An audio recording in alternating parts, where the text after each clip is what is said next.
on Sarawak Budget 2018. I waited in anticipation for the LCM to table this budget on the 8th of November, as I thought it would be a budget for all, with emphasis on reducing the rising cost of living. But how this was disappointed I was when it was really tabled by LCM.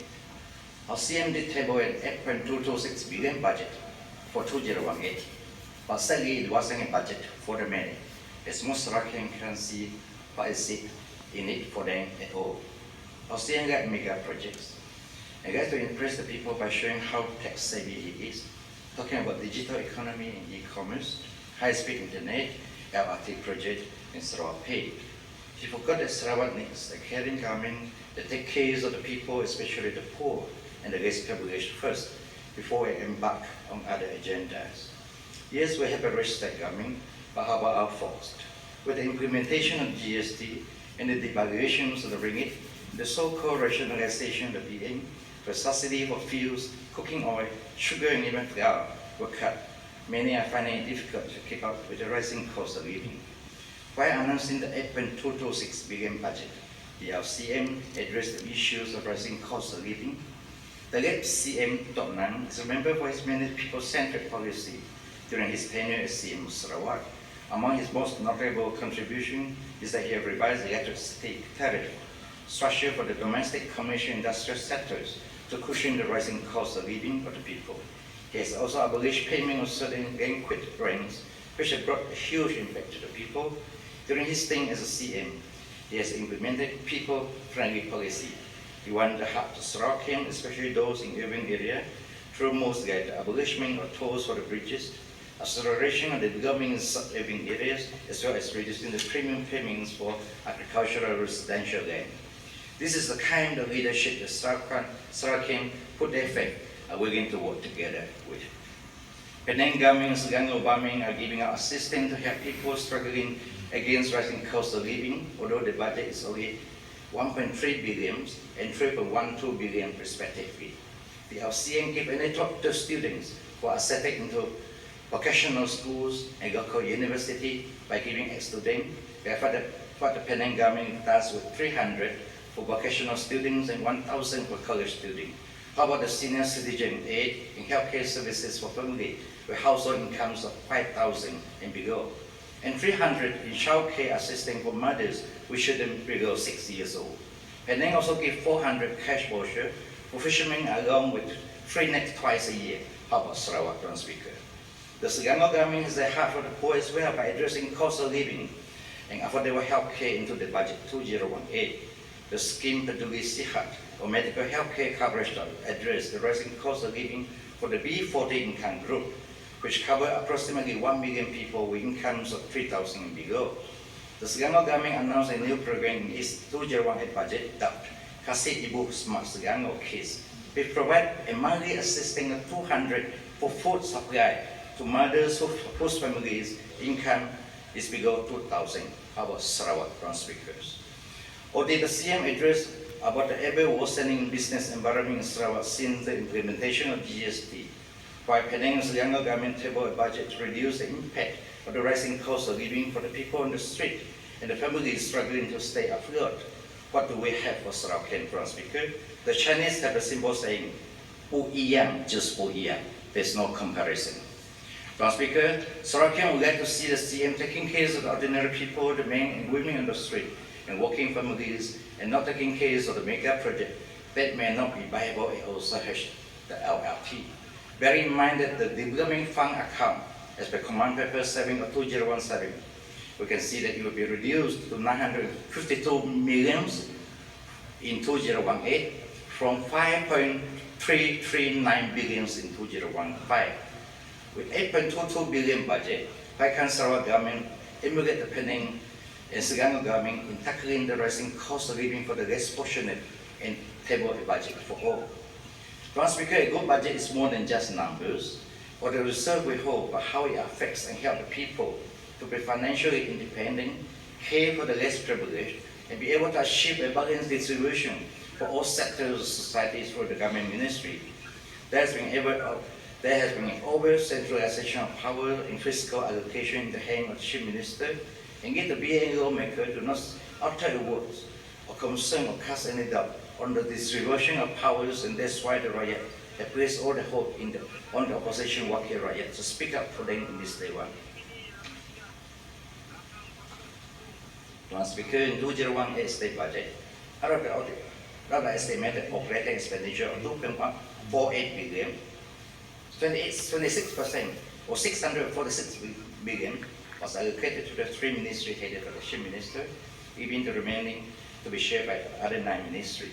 Out of the estimated development expenditure of 5.744 billion, 4.048 billion were allocated, or 70.5% I must say, was allocated to the ministry headed by the Chief Minister, leaving the remaining 29.5% to be shared by other 9 ministries.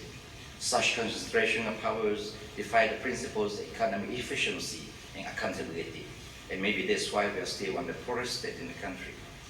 Tuan Speaker, the state government budget over the years has the following characteristic: structural flaws. 1, over-centralization of powers. Nothing in bilateral national spending plan indicated any political will to tackle structural problem plan for the state gates of development. The CM decision is final in his cabinet, and the being ADUN can only toe the line. There are 12 ministries, and the CM control more than 60% of the annual budget, which is evidence of the over-centralization of power. Number 2, corruption, poor governance, and political patronage remain widespread. Tuan Speaker, recently on the 2nd of November, the Bonner Post carried a front page reporting on the forestry department, releasing logs and machinery worth some 7 million from illegal logging operation. More than 3,500 logs and 14 units of machinery were handed over to the forestry department by SFC for appropriation, the report said. Yes, the Second Minister of Natural Resources didn't know about it, while another minister called for an investigation by the Anti-Corruption Agency. Commenting on this, I quote, Sarawak Minister of Tourism, Agriculture, Youth and Sport, according to the Bonner Post, even the Director of Forest had to make a statement that the decision is not his, but his committee. As may I read here and wish to see a more thorough investigation, MSCC should look into the matter and whether there is any element of official acting beyond the power. I am not happy when I read about this matter. Quote by Abdul Karim. Tuan Speaker, I also may I read, as well as Minister Sarawak, and we got the Minister in charge to give this House and Sarawak a full account of the incident or be removed from his office. Number 3, insufficient time and chances to debate on the budget. Often the government bills and budget is passing in a hurry without allowing sufficient time to debate, which is most unacceptable, as the bills and budget pass has a direct impact on the people, and yet the representatives are not given the time and chances to deliver on and probe on the rationale behind the critical choices and allocation. This has happened again in this session, where the opposition lawmaker were given the bills at 11 hours, and when the CM to respond to this in his winding up speech, whether it was done deliberately to stop the opposition lawmaker from having sufficient time to do research and making sure the bill are not challenged in this day one. The House will get the bipartisan spirit to put the interest of Royal above politics, Mr. Speaker. Number 4, forest not getting access to aids. According to the Malaysian report, Economic Monitoring Report to the Economic Planning Unit, only 27% of the country forest 10% had received help from the government. This is especially serious in Sarawak, as we have one of the highest poverty rates in Malaysia, and many of our folks in the rural area are without basic public utilities, amenities such as pipe water, electric powers, and cleaning, not to mention firefighting facility, which are the common things of the backbencher, BM backbencher debate speech as well, Mr. Speaker. And yet our CM is talking about mega project, LRT, and all this Sarawak pay for this. Mr. Speaker, I'd like to raise the following issue affecting Cebu. Number 1, Cebu Outer Ring proposal. Mr. Speaker, since 2011, I have raised many issues about the development of Cebu and already the lack of them. Over the past 10 years, there is no new road or lane being built in Cebu, and Cebu development has basically come to a standstill. I have submitted a Cebu Outer Ring proposal to the CM office in October 2015 and urged our CM to have it adopted into the 2016 budget. The 70 million proposal will ease the heavy traffic jam and solve the problem of the lack of connectivity among the densely populated residential and commercial areas in Cebu, as well as pave the way to develop a low-cost housing hub in Cebu. After one of our press release about the proposal, member for Pelawan Asang, who is not here now, told the press that he has a better plan, which costs around some 100 million.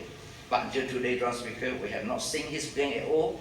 If he has one, for the benefit of people of Cebu, I can assure him and the government that EAP will give 100% support. Draft Speaker, to deny Cebu the necessary budget in 2016, 2017, and again in 2018 is to totally cut Cebu out of the state government. The BNC government is in contempt of the people of Cebu, as we don't see any reason why the CM to refuse a proposal which is good for Cebu, even if that proposal comes from the opposition. I must put on record that members from Pelawan Asang, Udong, and Nangka have failed the people of Cebu in allowing Cebu to be marginalized by holding position of the state cabinet minister, the chairman of the SMC, and an assistant minister, respectively. Number two, economy of Cebu and Central Region.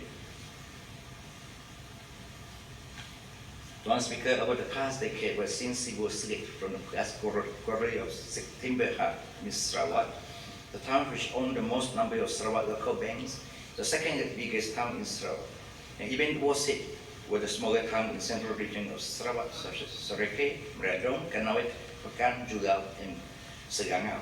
There seems to be no hope at all for this town in Central Sarawak, as there have been no marginalized by PN government. We have started leaving the hometown looking for employment. Companies started leaving for other parts of the country and overseas. Draft Speaker, look at the logging companies in Papua New Guinea, Solomon's Islands, Africa, and elsewhere. Most of them came from Central Sarawak. We must seek other industry to replace the sunset logging industry in Central Sarawak and to bring jobs for the local and create a second economic booms for Cebu. And that will also spill over to smaller towns in Central Sarawak. I'm talking about rubber wood and rubber-based industry. First, because I have deliberated on that and I asked questions on the setting up of mills in Cebu. I make a Malaysian who tried to set a rubber wood processing factory in Cebu. He has obtained the export license, but he can't get the license to build a rubber wood factory or mill in Cebu. In order to obtain the production and processing license, the government wanted the company to go to Tanyo Manes to buy an industrial lot. The Assistant Minister for Industrial Development, in his oral reply to my question on the 10th November, has said that this industry needs to be driven by the private sector, not knowing that the private sector has approached his ministry and was turned away by the bureaucrat and red tapes of the government. One Speaker, Sarawak has abundant supply of rubber wood, which all this while have been left to rot simply because the state government doesn't know, have any idea how big is the industry. One Speaker, instead of what the Assistant Minister giving in his reply to me, that to set up a processing mill, one has to go to ICC, SEIDC, Forestry Department, and Department of Environment, all this. It is the job of the government to cut red tapes and coordinate and help the investor to get all the necessary ministry, departments, authority to work together to make it easy for the investor. Just do it, One Speaker. Don't just talk about it. 3. Local authority of MCM, my final topic. Local authorities on SMC and SRTC. One Speaker, the ordinary people really are not that demanding. And they just want the government to deliver the basic services and amenities that can be delivered through the local authority and local council. In Cebu, there are two local council, the SMC and the SRTC. These two councils are tasked to provide the basic services, from providing street lighting, disposal of garbages, cleaning of drain, maintenance of road, and general hygiene of the town and residential area. Yet these two councils have failed to deliver the basic, and people are generally angry at the government because they perceive the local council performance as the yardstick of the state government. I have dealt with the local council before, and I know that pretty coming, although I don't sympathize with them. Their basic problems are the lack of fund, which made them unable to respond positively. One Speaker, let's look at 2018 budget. How much did the state government grant to these two local councils? SMC get 1.5 million while SRDC get 1.8 billion. You have 1 minute to wind up. Last Speaker, do you think that sufficient? A local council has limited resources of fundings, and the fund collected through assessment rate and licenses are sufficient and definitely not sufficient to provide for the service. While the BDA, the Bintulu Development Authority, is allocated with 215 million in 2018 budget. Where is social justice, Last Speaker? We all know that BDA is chaired by our CM, and this again proved the over-centralization of power that defy efficiency and accountability, as I have mentioned earlier. However, we are totally disappointed that our second Finance Minister, member for Pelawan Assam, chairman of SMC, member of for Dudum, and the Assistant Minister of Local Government and Housing, members for Nangka, they have failed to live up to the expectation to bring more funding for the local council of Cebu. But no thanks to the President of SUPP, Dr. Sim, Minister in charge of local government, who had delivered. We'll give injury time. Okay? Point of order. Sir. Okay. Terima kasih Wakil bagi Pelawan. Yes. Just to clarify, I'm not the Minister, Assistant Minister for Local Government. Housing. Yes, but your point is on local government.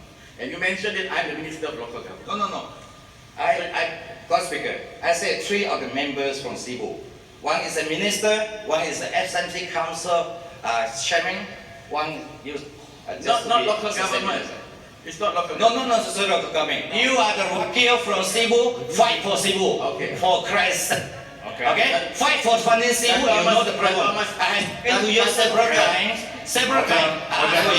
Please, order. Dr. Speaker, in Cebu, we have 5 YBs. Yes. Previously, 3 of the YBs are from DAP. Now? And then now, how many are from, there are only 3 of us, and then still 3 from DAP. Okay. Come on, the ministry, we're not the government. You want to be in the opposition? Let us government. You must also play a role. Can we have order? Let me speak, Let me speak, please. Okay. You have just 1 last minute. Yeah, 2 minutes. No, 1 minute. I'm giving you 1 extra minute. Okay. I repeat, we all have to fight for the local council in Cebu so that the people of Cebu can be served better, Member Nangka. I think you agree with me that. But no thanks to the President of SUPP and Minister in charge of local government, who had delivered some very eloquent speech about wanting the local council not to worry about funding when he was appointed minister last year. Did he do anything? Nothing new. SUPP cakap besar saja. Useless SUPP. Last Speaker, Cebu folks are not interested in political struggles, squabbles between SUPP and UPP, but please don't let this affect the performance of the local council. With that, I conclude my address, and I hope the CM and the relevant ministers respond to the issue brought up and has a wisdom to amend the budget to address the problem raised by the opposition members of the House as well. Thank you, Mr. Speaker.